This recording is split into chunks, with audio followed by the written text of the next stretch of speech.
Ladies and gentlemen, welcome back to another episode of The Intelligent Moron with Alex Silva.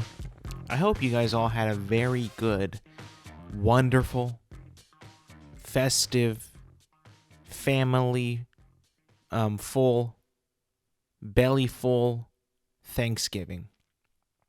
I hope that you guys had a good holiday. I know I did. It was a great holiday. It's always a very good holiday, Thanksgiving. And you know what I gotta say? This Thanksgiving, I actually did not eat that much food. Believe it or not. I didn't have that much food. Normally, what we like to do on Thanksgiving is my family would serve like appetizers or like finger foods or like crackers and cheese and stuff like that before we actually eat the Thanksgiving feast. And this year, I didn't really have much of any of that. Not because I was like, just like didn't want it. I mean, I did want it, but I didn't end up eating it. I was kind of busy like doing other things, like kind of getting things set up. I had to bring in the deep fryer, did a couple of the things like that. Watching some football, helping out a little bit around the house before that. So I didn't really want to, or have the time, I guess, to dive into the appetizers before that. And then when the meal actually when it was time to eat the actual meal, I only had one plate. One plate. I mean, don't get me wrong, it was a full plate, but I had one plate. Not sure if that was because, I didn't want to eat that much. Was it because my mentality now that I am exercising is to not eat as much? It might have been a little bit of that, might have been a little bit of a combination, because I did actually go to the gym that morning on Thanksgiving. Not that many people there, it was kind of nice, but I was there on Thanksgiving. On Thanksgiving, and yeah, it was good. The food was great though. The food tasted amazing. We deep fried a turkey. What we always do recently. Tastes so good. In my opinion, it's probably one of the best ways to cook a turkey and the best option of eating a turkey. If you had to choose between eating a turkey that was roasted, oven baked, or deep fried, I would totally say get it deep fried. It just tastes better. I think it just tastes a lot better. We ended up getting a butterball turkey, which, the name of that, of a butterball turkey is a little strange because it's apparently a turkey that has been infused with butter. Now, I don't know why they infuse a turkey with butter. I truly have no idea. I think that to me is a mystery. I've never been a person to know why things are the way that they are. Like butterball turkey. Why is it called butterball? Why is it not just called butter infused? Is it because butterball is easier to say? I truly have no idea. But apparently the turkey is infused with butter. I don't know why that is. Honestly, we already put spices and seasonings and rubs on the turkey since we've been eating turkey like that, So I don't really know what a butterball turkey would taste with nothing on it. I guess you would have to actually, get in a butterball turkey, cook it up, and then try it. And then be like, hey, can you taste the butter in this butterball turkey? I don't know if you would be able to, but, you would. I guess you could give it a shot, and see if you actually taste the butter in it. It's probably like not even that, like that heavily infused butter in the turkey. You know what I'm saying? Like, I also feel that, turkey itself is not a very flavorful bird to begin with, to be eating, I mean, don't get me wrong, we season everything that we cook, salt, pepper. How many things do you cook that are like meat, protein, and you don't put any seasoning on it whatsoever? Like that's just not going to happen. You're going to put a seasoning on it no matter what it is. I just think that we are past like the not the time, but we are past not putting any seasoning on your meat, at least. I mean, we put seasoning and salts on everything, every single thing. It doesn't got to be just meat, but you get what I'm saying. If I were to try the butterball turkey without any seasoning and try to taste the butter that is infused with it, I want to see how flavorful if I can taste that butter. Even if that, even if you can actually taste the butter on it. Sorry.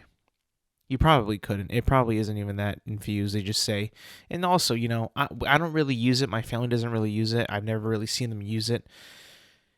But using a turkey baster, I've never really seen my family like use that. I'm not usually one to watch the preparedness of the turkey. I'm never really a part of that, but I have never seen that thing being put to use ever when it comes to cooking turkey. Not once. I'm not sure if you're like supposed to shoot like juice inside of the turkey, if you're supposed to like, shoot the juice on the turkey so it like kind of rolls off the turkey and then, that's where the flavor is. I don't know. If you use like some kind of turkey juice. Some people stuff their turkey. I've actually never done that either. I've never done that whatsoever. I've never actually stuffed the turkey with stuffing or whatever whatever you stuff it with. I've never done that once. I've never seen that done once in my life. That's always been like a thing that you see like on TV, commercials, not real turkey, right? Like some fake stuff, I don't know. But the food was good and the food was still good. The food was delicious. I've been having it for leftovers. I'm probably going to stop eating it now. The last time I ate it was like about 2 days ago, and that was it. And I was like, all right, I think we're cool on this. The mashed potatoes, the stuffing, the gravy is pretty much all gone. We have a little bit of turkey left that we used in a casserole.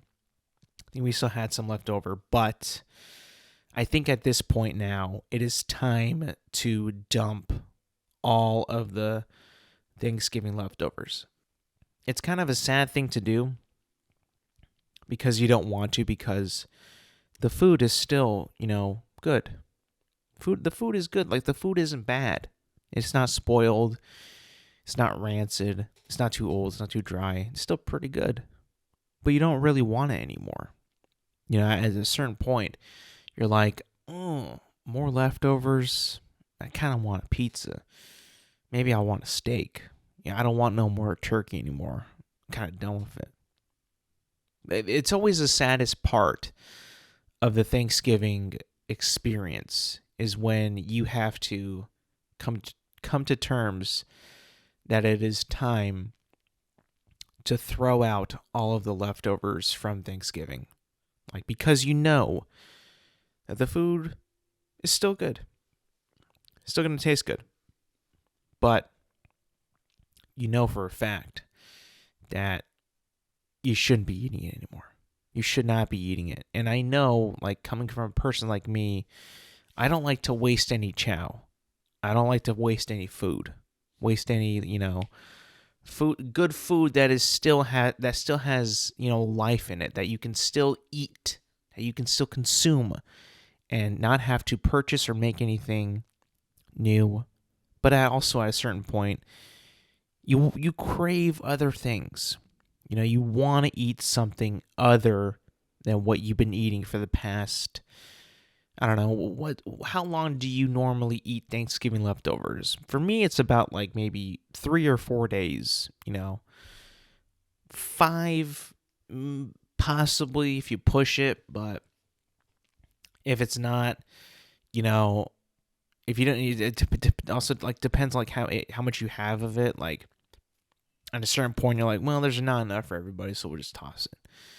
Or if there's a little bit, you're like, oh, I'll have it for like a snack, and then that's it. And that's it. I don't know. It's just like when you've been eating that food for like 4 days, you're like, all right, I think it's time to move on from this. And also, like I also don't really just eat it for like dinner too. Like sometimes I would have it for lunch. This past week I had it like I think maybe a couple times for lunch because that's what was available. So I was like, you know what, I'm gonna have this. Why not? I mean, like, give me some more of that shit. I mean, it also tastes good. For the most part, it tastes good. But you also want other things.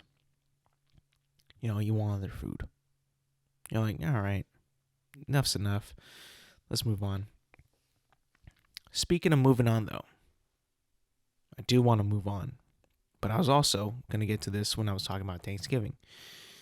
Me being busy on that day. Busier than usual. Usually it's just football for me. But I decided to do a little shopping. On Thanksgiving, by the way. Because, stores out there had sales before Black Friday.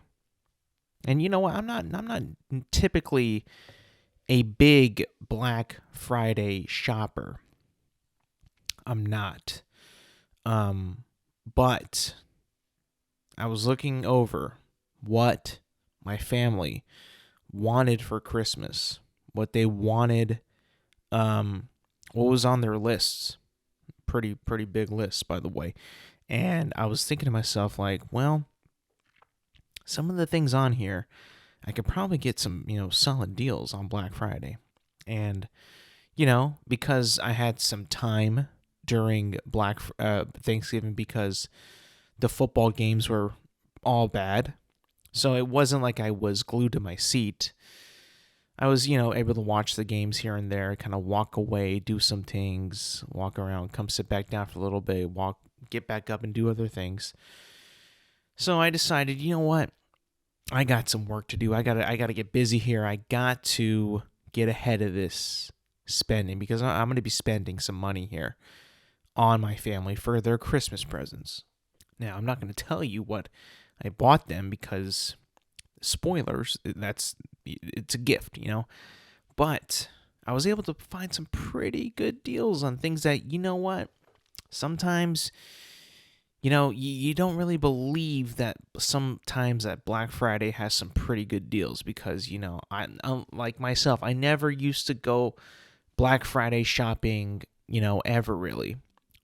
I still don't do it like in person because it's I would figure that it'd be crazy, and plus everything is just online now. Online is so much easier. And man, let me tell you this.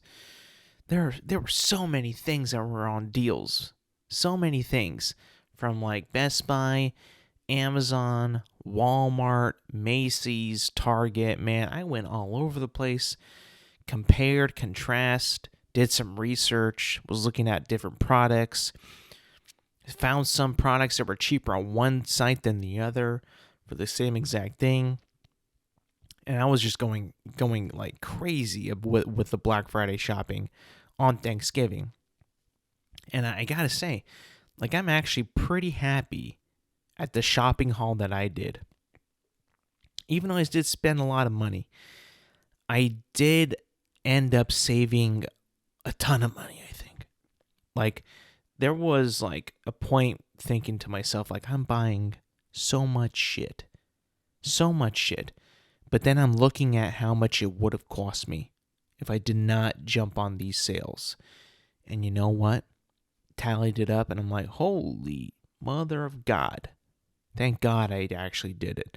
I don't understand why, why people sometimes, they tend to, I guess it's like a planning thing. I guess it's like a, how would you call it? Preparedness, in terms of like shopping for gifts. Like if you have the time in the cash and the availability and the I guess the patience as well, I suggest that everybody does their shopping on Black Friday, in store or online, preferably online because it's just so much easier. But I was able to find so many things, so many deals, but even bought myself something which I can talk about. I bought myself a OtterBox Defender phone case for my iPhone 14 Pro Max that I got last year. And I've been rocking a different case, like a clear plastic case. And, I saw this case. It was only $19 on a Black Friday sale. Normally, this thing is like $50. And I was thinking to myself, like, you know what? I'm going to go a little crazy today. I'm going to decide to spend this. Wound up around like $21, and I bought this, and then I was like, this case is so worth it. I couldn't believe it. When you get like a good solid deal, the feeling that you get when you're able to secure something that you want dearly to yourself, that you want, like there's something that you've been kind of eyeing for a while. You've been eyeing it like, this is worth the money for sure. This is definitely worth the money. Like, I could spend this right now, but I probably shouldn't. Just because, like, I don't really want to spend the cash right now. Like, I'm willing to buy it because I think it's worth it. I want to get it, but maybe not yet. And then you wait, and then you actually wait long enough to where you find a sale. Whether it be on Black Friday, Cyber Monday, whatever, some kind of discount or something that you're able to acquire, and you get it for a cheaper price. And you get that thing that you've been eyeing for a while. I wasn't eyeing this for that long, to be honest. But, my head was playing games with me saying that, you know what, you need this. You need this case. Even though I don't even need it. But I was like, I kind of need it. Even though I don't need it, I kind of need it. I kind of actually need it. And so I decided to pull the trigger. Got it for about $21. Normally like 50 something. And I put it on, I slacked it on my phone, and I was like, yo, like this is, I hadn't had an OtterBox in about, about like 8 years. I hadn't had an OtterBox in about about 8 years. Like, I just haven't been like wanting these super secure, like bulkier cases. Like, this is one of the thinner ones. It's not as bulky as it used to be. Still a little bit more on the protective side, but you get my drift. But still, like, a very quality case. Like, it's got little flaps on like where the charging port goes or where the charging cord goes, over the mute and then ring switch for iPhones. Pretty quality. I don't got to worry about, putting it on its face or on the back with the cameras being exposed, because it's got a nice elevated surface so it doesn't like scratch it up. Because for damn sure, I'm not going to buy protectors for my camera lenses on my phone. Jesus Christ, like, the fact that those are actually an accessory that you can purchase, that Apple made. Well, not made, but like Apple made it so these other companies, including Apple, can sell lens protectors for your phone camera. I mean, talk about an absolute, just like, let's make some more money. Why not? We'll make these. That way people think that they need them. And it worked. It totally worked. I can't tell you like how many people I've seen with those things on their phone. Like, they're just like little little tiny little 3 little like protective like protectors for your camera lens. It's like, how did... Good job, Apple. You thought outside the box and you got more people to spend money, more than they probably want to. You know what I'm saying? But, I did a lot of shopping on Thursday, a little bit on actual Black Friday, and not a whole lot on Cyber Monday just because I feel like I got everything that I needed that was going to be on the deal for the Black Friday shopping. So, it's not typically, I feel like I get addicted to, buying stuff online. But when I was in that mode of like searching for things for gifts for people, and I saw all these deals, I was like, yo, I'm going to continue, just keep on shopping. And I did. And I spent a lot of cash. Again, I saved a lot too, but I was like, dude, I can see why people just like spend all day online shopping. It's so damn easy to lose track of how much you actually spent. At the end of the day, you go on your banking app and you see what the damage was, and you're like, holy shit. Like, damn, that's still a lot that I spent, even though I got a lot of, I saved a lot. Still spent a pretty penny as well. Now, I can see how people can lose track of that, and it is pretty scary, to see how all the deals, but they get you every time. You see this thing that you want that's pretty expensive, and then you see the price, and it's like, it used to be $100 more, and you're like, oh my God, I gotta have it, because it's $100 cheaper. Or it's like, it's a good amount cheaper, and then your brain goes into this like, I need it now, I better get it before it's out because I'm going to regret it. It goes into this, this mode. I'm not sure what the actual term is called, but like, it's almost like FOMO, feeling left out. Like, if I don't get this thing right now and it goes back to full price tomorrow, or it sells out, I'm going to feel bad. I'm going to get a bad feeling in my stomach, and I'm not going to be happy. It's kind of like that, but not called FOMO, called something else. I'm not even sure the term of, but I hate that feeling with the passion. It's not something that I enjoy to feel, and I never like to feel that like in any other situation. But I feel like, whenever I see those sales, I'm like, Jesus Christ, if I don't buy this now, I'm going to lose out on a lot of money, and it's not going to be it's not going to be a good feeling. But yeah, that was a good day. I did a lot of shopping that day, saved a lot, and I think that I did a good job on what I got for my loved ones and my family and people that I think that, what, they're going to enjoy this. They're going to enjoy this. But you know why they're going to enjoy this? Because Thanksgiving is over. It is Christmas time. That's right. I've already decorated the outside of the place I live.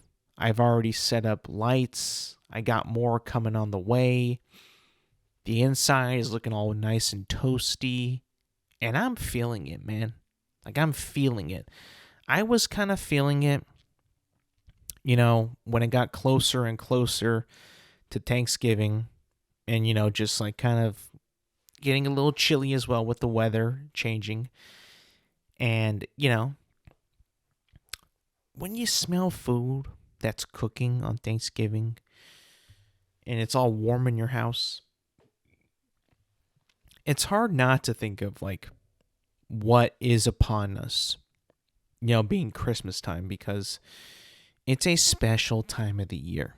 I know it's still November at the moment. Like, we're still in November, but December is here. Essentially, December is right outside our doorstep. It's right there. And I'm already in a holly jolly spirit, I have to say. I'm looking forward to Christmas. I don't know if I'll actually like do a whole ton of Christmas things like caroling. I won't do that. I'll do a lot of present wrapping. I know for sure that. I already did the decorating of the house with lights. I did that already. I mean, I don't got to worry about that. That's already done. It's kind of cool, though, like, when Thanksgiving ends, like for us, it ended on the 23rd. That was Thanksgiving. And then Christmas is on the 25th of December, obviously. So we're going to have about a little over a month of proper Christmas time, like Christmas anticipation, because that's what I've always loved about Christmas. Whereas, like, the day Christmas is cool. It's a cool day. But I think that the the best part of Christmas and the whole Christmas season is the build up to Christmas. Like the days before it. Because you get all festive, you get excited, you get happy, you see friends, you see family, you do things that you never really do, like Secret Santas, Christmas parties, gift exchanges, caroling, Christmas parades, late night shopping, seeing people who you don't normally see. If you live in a cold place, maybe snowball fights, sledding, skiing, snow angels, cool shit like that. Going to pick out a Christmas tree, decorate the tree, go Christmas tree. What do they do in Elf? They just go look around the city for the biggest and brightest Christmas trees. I guess it's called Christmas tree observing. I don't know. But things like that. Listening to Christmas music. You can't listen to Christmas music any other time of year. You can't. Some of the Christmas music too that we have in our culture, I love. I love the old classics, It's Beginning to Look a Lot Like Christmas, to the Jingle Bells, Deck the Halls. I also like the Christmas hymns "O Come All Ye Faithful," "Hark the Herald Angels Sing," all that stuff, Silent Night. Even some of the modern things Mariah Carey, all that shit, you know what I'm saying? I love Christmas music too. It's so awesome. It's so joyful. It's so uplifting. It's so fun to listen to. And you can only do it up until actually Christmas. I feel like even on Christmas Day you kind of can't do it because it's over. It's done. At that point, even when they say the 12 days of Christmas, it's after Christmas Day is the 12 days of Christmas. Once it's the 26th, man, I want to pack everything away and shove it all up in the attic. I'm done with it. Let's move on. But until then, until that point, I'm going to be holly jolly. I'll be holly jolly up until that point because I love the build up to Christmas. Christmas time build up is the best. It gets the happiness in me just dialed up to 11. It's a great feeling, and I love it. But now that it is Christmas time, there is no more of these negative Nancy ass people saying you can't play Christmas. We actually can now. We actually can. It's totally fine. You get a lot of these Grinch type people that really just don't like happiness. They don't like joy. They don't like when you play your Christmas music. Those people have to be silent now because it is now Christmas season, Christmas buildup, and it's in full swing, full effect, and you don't gotta take no shit from nobody who doesn't like it because it is properly time for you to be all Christmased out. And I've already started, like I said, and I'm ready for Christmas. The shopping is pretty much done for me. I might actually go to a mall or someplace just to see the Christmas architecture, the Christmas decorations, because as much as I enjoy shopping online and how easy it can be and just how seamless and effortless it is, I do like going to malls and stores and shopping centers where they put an effort into making things look like Christmas. They really do. And the mall, I think, is always the best place to go because you got the little, they do a North Pole where you can go meet Santa. That's always cool. They got decorations. They got trees. They got ribbons. They got big giant ornaments in the walkways. And then the individual stores have their own decorations. Like Macy's has got a thing, J.C. Penney's gets a thing, and it's just pretty cool. It's a cool vibe. It's a cool vibe. You know, I live in a place where there is no snow during this time. It's just chilly. So me getting like the fake snow in the mall, seeing that like a fake Christmas tree that looks like it has fake like snow on it that's fake. That's pretty cool in a mall, with people hustle and bustle, trying to get things done for Christmas and get the gifts that they want to get their families for Christmas. That's cool. I like that. That's why I think as much as my shopping is already done, I'll probably go there just to, get the full effect of the season, try to see what that's all about. Maybe it'll be, worth it. Hopefully I can maybe find something. Maybe I'll find like one more thing that I never thought to get somebody. Maybe they'll like it. I don't know. Sometimes when you're looking for gifts, you kind of have to like go outside the comfort zone and kind of like, find things and look for things that you never thought that this person would ask for, but then you look at it and you're like, this is a perfect ass gift. This is perfect. It's like the universe wanted me to get this gift for this person because it just screams out that this is so perfect. I don't know. That's just kind of my take and my feel about that, in terms of Christmas time. I love it though, and thank God it's here. Now to move on to some movie news. I want to talk a little bit about movies because some news came out a few days ago about one Taika Waititi, filmmaker, director, writer in movies like What We Do in the Shadows, Jojo Rabbit, Thor Ragnarok, Thor Love and Thunder, Love It or Hate It. Those are his movies. Great person, pretty, unique personality, very, unique person. Is also an actor, acts in his movies, acts in other movies. He was in Free Guy. And of course he played,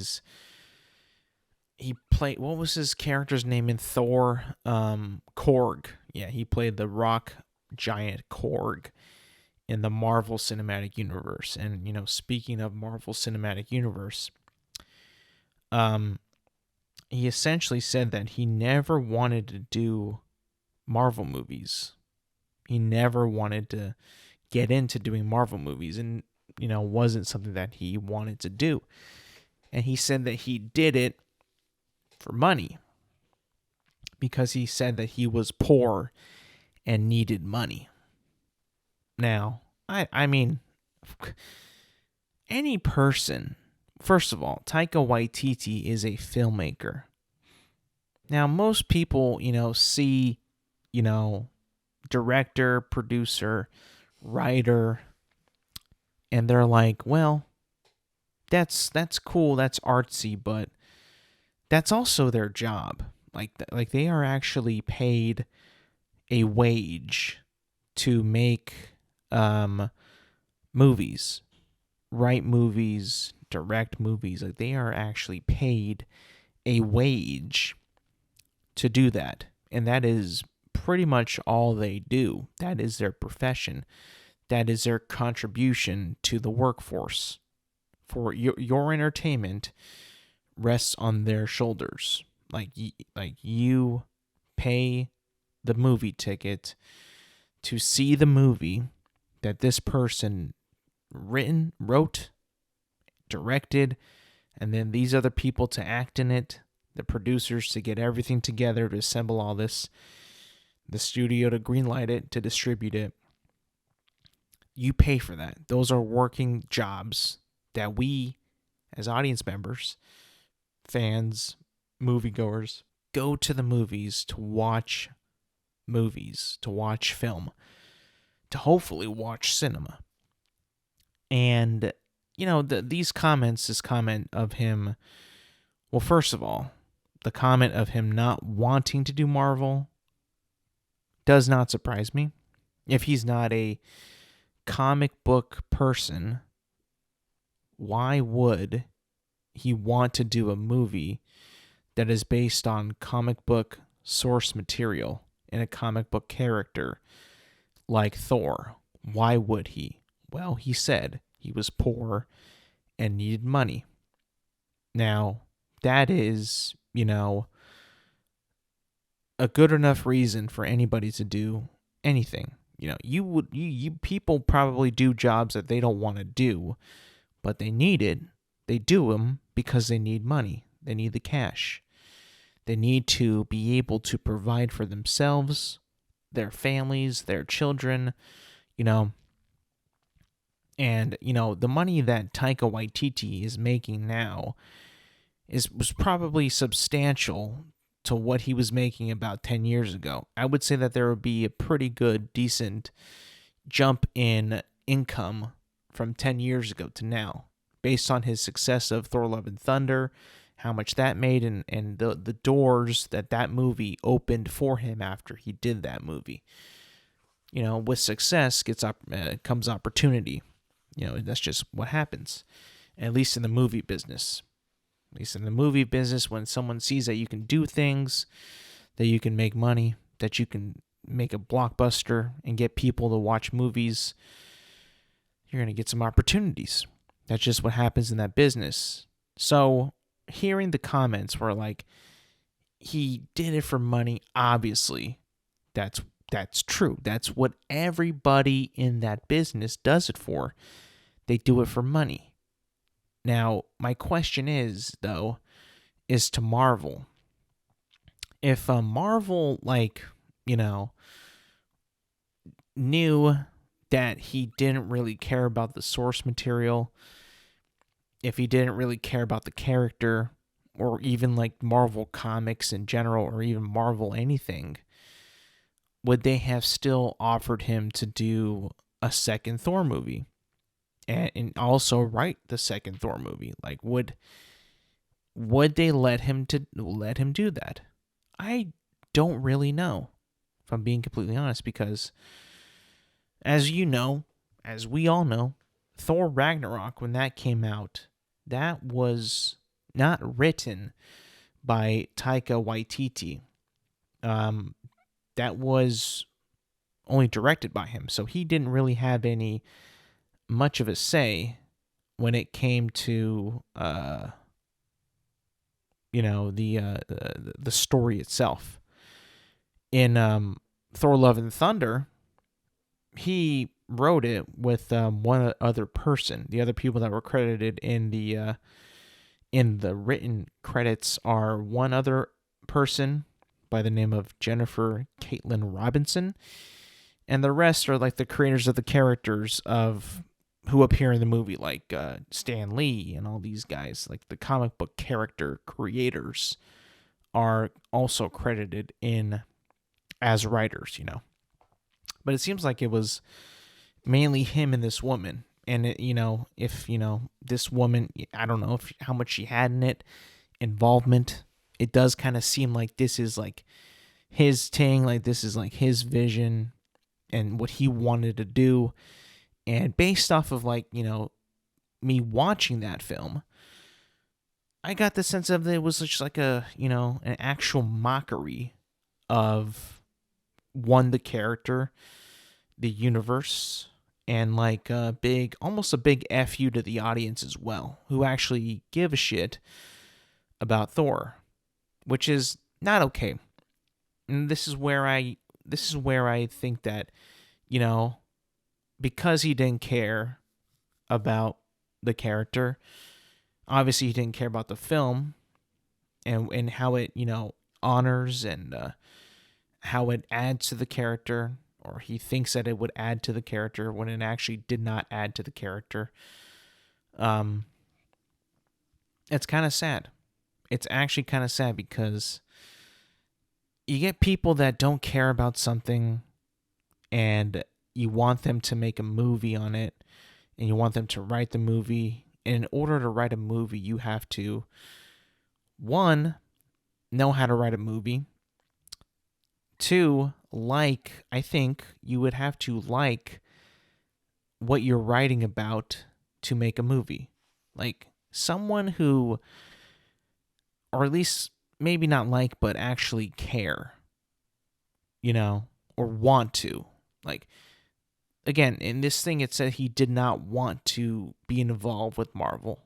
I think that if you don't want to be involved with Marvel, then you're not going to like working with Marvel or working for Marvel or working with like a Marvel property. And the fact that this guy seems like he didn't want any of this, I mean, what makes you think that he was going to actually put something out there that would be, good? I just don't see it. If you don't care about something and you're asked to make something about that thing that you don't care about, like, that should be a big red flag on these executives and these producers and these studios and the person who has, creative, vision, obviously, and somebody who's like in charge of how these things are all supposed to shape up, like a Kevin Feige, and how this all adds up until their main purpose and their main goal of this shared universe. If this person does not want it, doesn't care, doesn't like, has no interest, like why is he tapped to do this job? Why is he writing this if he doesn't care? Why is he directing it if he doesn't care? I don't understand why on earth was this even allowed? If he didn't care. Because I've seen Thor Love and Thunder. I have seen it. Tragically, yes, but I have seen it. It still is the worst Marvel movie that I've ever seen. There is no other Marvel movie out there that I think that you can point to where the person who made it, you could tell didn't care about anything that was in the movie, that made it a mockery, made it an embarrassment, and frankly wasted my time with that movie. Now, I'm not saying that, that I despise the person who made it. No, I mean, I don't despise Taika Waititi, but I think that if Marvel is looking to, make some good content, make good installments into their cinematic universe of superheroes, of beings that normal people read in comic books and almost like look up to and like love their good deeds, their humanity, their courageousness, bravery, all that stuff, and that what's written to essentially make their readers feel good, to feel like almost like unstoppable, motivate them, encourage them. And then when you get someone to adapt a character that is a superhero, that is known for that saves people, that does all these good things, to make it a mockery, to make it a gigantic waste of time, and frankly leading to nothing that really pushes the universe forward in that point of the cinematic universe, why even hire him in the first place? Why is this guy not, brought up to speed on what the mission is for this film to do? Was anyone even like was Kevin Feige like even like there to see like what was happening with that script? What was happening with that movie? And not just like that movie in particular, but like the rest of the things that's happening too. Like there's like a big disconnect between the creator in the universe, which is Kevin Feige, and all these guys that they hire to make these projects happen. I don't know. I just feel like, it's just like if the person doesn't want to do it, like, and he's not in it, in it to, that cares about the material, because let's face it, I mean, like these big franchises, These properties like Marvel, like with these characters, the only reason that they're successful is because the people who read them cared about the character in the first place. That's the only reason why that they're successful. You're not gonna get. You think that Spider-Man is just popular because he climbs walls and he shoots webs? No, he's popular because people actually care about that character and care about what he does, what he stands for, his relationships, his hardships, his experiences, his strengths, and his vulnerability at the same time. And they care about his backstory, his story, his other characters that are also part of his entire story and everything. They care. That's why they're popular. That's why people like characters like Spider-Man, because they care about him. Now, if you're going to get somebody who doesn't care about it in the first place, well, you're not really going to have a successful outcome. You're probably not going to have a very successful movie or TV show, whatever you're creating at that point. It's probably just not going to be that successful. So I think that, of course, like Taika Waititi and his movie wasn't good at all, in my opinion. The fact that this news was coming out that he didn't want to do Marvel, and only did it because he needed the money and he was poor. Well, good for him. Obviously, his life's probably so much better than it was before that. I just think that this is almost like an alert, to people in position with properties and characters that people really care about, that really, really care about, and they want to see more stories about the character that they really care about, and that they've invested their time in. Possibly, if you're wanting to make more stories, get people who actually care about the thing that you're trying to tell the story about to tell those stories. And then, I think if that all goes, smoothly, if we can actually, get that to be the main priority of anything, really, like anything. If you get somebody who cares about any subject and to make a movie out of this, you're probably going to get a pretty damn good movie than if somebody who doesn't care about it. And you will be able to tell as soon as you see it if the person actually gave a shit about what they were trying to do about this project. And you could tell pretty much right off the bat if they cared or not, if they actually put in some effort or not. It's sad to hear that news. It's sad to hear that unravel. It's not something that anybody really wants to hear. I understand that, it's just business and yada, yada, yada, but there's certain things I think that shouldn't really be. I guess he's fine with saying it now because he's not going to make another Marvel movie. Good for him. Why would you want to go back to this hot mess? But I don't know. Just wasn't something that you want really to hear about, something that a movie that, cost a lot of money to make ultimately ended up losing money and wasn't very successful, and to hear that he didn't really want it and just did it for money. I don't know. It's kind of a slimy thing to say, but that's just the business. I think that's just how it goes. It's how it's been going for years. I don't know. I don't really know if there's much in changing it, but it's kind of what you're going to be getting with any movie that you see nowadays, any property that, you find attachment to that you like, and somebody's, tapped to doing it, and then you watch it, and then you're like, did this dude know anything about the source material? Probably not, but then you need somebody to complete the job, and at the end of the day, the studio's got to make money, so they're going to put whatever they got out there. Knowing if it's good or not, they're going to hope and pray that they could make as much as they can. And by the way, with that movie, Thor Love and Thunder, that marketing with Sweet Child of Mine, oh my God, I've said this before, I'll say it again, that got me hook, line, and sinker. That got me hook, line, and sinker. I was ready to see it. I was a fan of Ragnarok, and I was like, yeah, let's get it. Only to be ultimately disappointed in what I saw.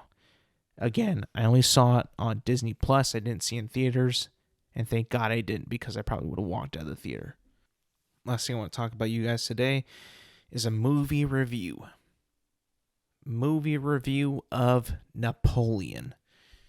Ridley Scott's new historical epic is out in theaters right now. It came out, I believe, on November 22nd. I saw it in theaters. I was looking forward to this movie, to see it. Anytime that you get Ridley Scott in, for me at least, in historical epic, historical piece, period piece movie, pretty much there. I'm there to see it. I mean, I know that the Last Duel, the one that came out about 2 years ago, that was based on a true story, that was set in like medieval Europe. I think it was like medieval France, actually. That did not do very well at the box office for some reason. I don't know what it was, but it was not good at the box office. I saw it in the theaters though. Fantastic movie. If you haven't seen The Last Duel, you should check it out. It was a very, very great movie, star-studded cast. You know, you got Matt Damon, Ben Affleck, Adam Driver. It was such a fantastic movie with a very serious subject and a very, told in a very, very, very good way. You know, very opening way, just to see how all that happened. But that was 2 years ago. We're now in 2023, and Napoleon is out. Napoleon is in theaters. I got a chance to see it. What did I think of it? I gotta say, I was disappointed. I was disappointed. Napoleon disappointed me, 100%. Um, the movie itself is directed very, very well. The movie is, there's no like jarring direction. It flows so well. It moves at a decent pace. There's a lot of like emphasis on his relationship with his wife, Josephine, played by Vanessa Kirby, alongside of course, Joaquin Phoenix's Napoleon Bonaparte. And in this movie, you get to see like the historical rise of Napoleon through the ranks, from like some small like commander in in an army or a militia, up until essentially he becomes the emperor of France. And you see that all pretty well, and all that is tied in between these personal relationships with like other people, his wife, other people that are in his in his camp, like the generals, his brother, and all that, and how they were able to help him throughout his years within battles and stuff like that. I won't get into too many of the details of it, but if you've read a little bit about history and you read a little bit about Napoleon, you probably already get the gist of the movie. It's essentially like a biopic of his, like, not his entire life, but like his meteoric rise to when he dies.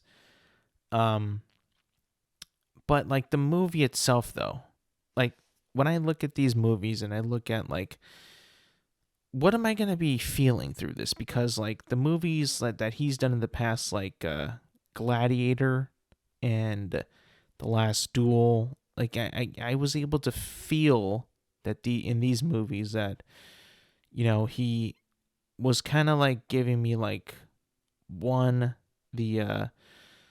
for Gladiator, like this is a story about revenge and about something that was done horribly wrong to somebody who was wronged in life and wanted to get back at the person who'd wronged him.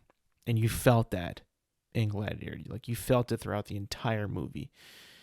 And it's honestly like a good feeling movie. Like even though it's very grim, you're rooting for Maximus. You're wanting to see this guy succeed. Same in Last Duel. Like, you're rooting for the Jodie Comer character who was wronged in the movie to get, her justice served, And in this movie, man, dull might be a little bit of an understatement, but the movie just felt very, very dull. And you know what? It's probably because the movie is about a dude who isn't that great. If we boil it down to, is Napoleon Bonaparte is like not really known as a very good person. Like, I mean, I could be totally wrong because I don't know much about French history, but like the vibe I got from Napoleon, the movie, was not a very good vibe. Not a very, very good time period. Very grim, very dull. The movie itself doesn't really have much emotion. People are saying that it's more of a comedy. I totally, totally disagree. It has a few jokes that some are pretty good, some are not all right, but it definitely is not a comedy. I don't know why people are saying that. It is not a comedy.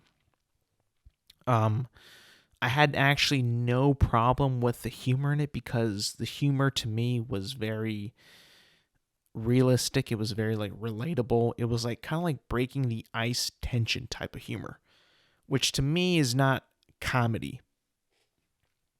At that point, it's just like humor, which is like, that isn't necessarily a comedy, but whatever.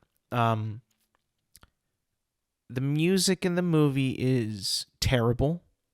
It's god awful. It's not something that enhances a film. I believe that film is a collective media with, obviously dialogue, performance, acting, music.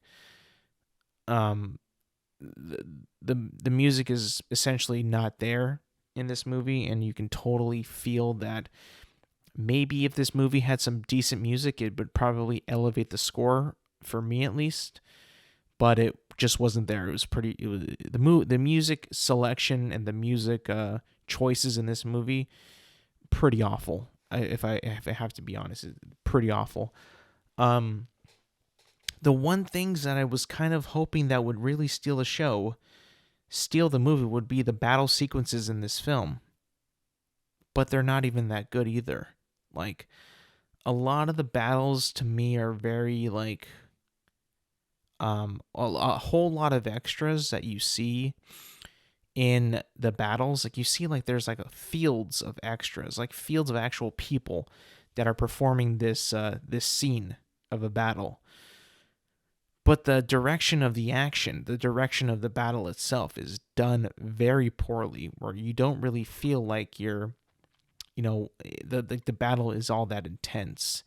The battle doesn't feel like, I don't know, that it's matter, that it's like meaning to anything. It just seems very empty. At least when I saw it, like, it all just felt very empty. Like, there was like really no spirit behind the movie. There was no real passion for the source material. There was like no passion for like who this movie is about and the people that are involved in this movie. Especially like when it comes to like, the key events, the battles and all that. It just didn't really seem like they totally cared about that. And you could feel it. Like, you can just kind of feel like this isn't quite hitting the mark. Like, I'm not feeling anything. It just feels like, it feels very empty. And that was not a good sign. It was not a good sign. It just kind of feel like there was nothing there. There's a lot to look at. It looks pretty cool. It's shot pretty well, but nothing to it. And I just got that like empty feeling when I was watching Napoleon. And of course I won't spoil major things, but like the whole thing of like him and his wife like going back and forth and stuff, honestly not something that I would watch. Like, not something that I would ever like watch again. Like, all this like, drama with his wife and him, all the smut, all the silly, like, things that, oh, they loved each other so much but were horrible to each other type of thing. Like, yeah, I mean, I could care less about that shit. I'll be completely honest. Like, I could care less about it. I honestly think that if you look at Napoleon and you look at the trailers and you watch the trailer, if you go back and you watch the trailer, they have like this weird rendition of a song that is like a real life, like actual song, but a little bit different for the trailer. When I saw that, I was like, I don't like that choice at all. I kind of hate it, in fact, when they make like different renditions or just put a song in that's like an actual song that's not like trailer music or like film music. I don't like it whatsoever. And I kind of got a feeling that it was kind of the movie was kind of like appealing to the younger generation when it completely is a film that is not catered to the younger generation whatsoever. And I think with the addition of all the smut in it with him and his wife is kind of a reaction to, hey, what do people like now? Well, they like relationship drama. Let's just fill the movie with that. We'll have it all be that. And you got fucking Napoleon being a crazy guy, fucking Josephine being a crazy ass bitch, and you get this, you get that, all this relationship shit, drama, along with, battle scenes and, period peace times, armies marching, and oh yeah, we'll throw in some more smut. Didn't really work. It felt like they tried to put too much things in this movie that didn't really make sense or didn't really need to be there in order to appeal to a different audience than it was probably than the movie that you would think Napoleon would be, targeting. There were no, like, in the theater, like, no one was like under the age of like 25, maybe like 27 in the theater that I was at. Like, there was a lot of like, older people as well. So it was like, this is kind of like watching this movie. I'm like, yo, who this for? Who's this movie for? Like, what's going on here? So yeah, ultimately, disappointed movie. Did not feel the passion behind it. It was a very mixed movie. A lot of things that I would have personally have not even touched, and not my boy. They make my boy Napoleon a goddamn simp in this film. Like, I was like, holy shit, the hell happened? Unless this guy was actually a simp. And again, my strength is not in the French Revolution / Napoleon history. All right. I'm an American Revolution guy. That is cool to me. And I've seen it in The Patriot, and that movie's cool. I would much rather watch the American Revolution than the French Revolution. I'm sorry. The movie also felt very, very wimpy. Felt very French. And I was like, this ain't for me. This ain't for me. But yeah, ultimately very disappointed. So if you didn't see it on X, I posted it, and I'll say it here. Napoleon review. I'm going to give it a 6.7 out of 10. It's a watchable film. You can certainly watch it, and you can get the story beats, and you can get like a story out of it, but it's completely a disappointment in my book, in my eyes. And I don't know. I just felt like there was too many people that wanted to make this movie something that it wasn't, or something that it didn't need to be. And yeah, that's going to be it. And that's going to be it for me today, people. Thank you for listening. Thank you for watching.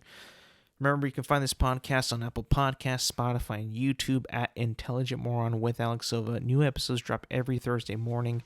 Make sure to like, subscribe, rate, review, and do all that good stuff. And yeah, thank you for listening. Thank you for watching, and I will see you guys next week.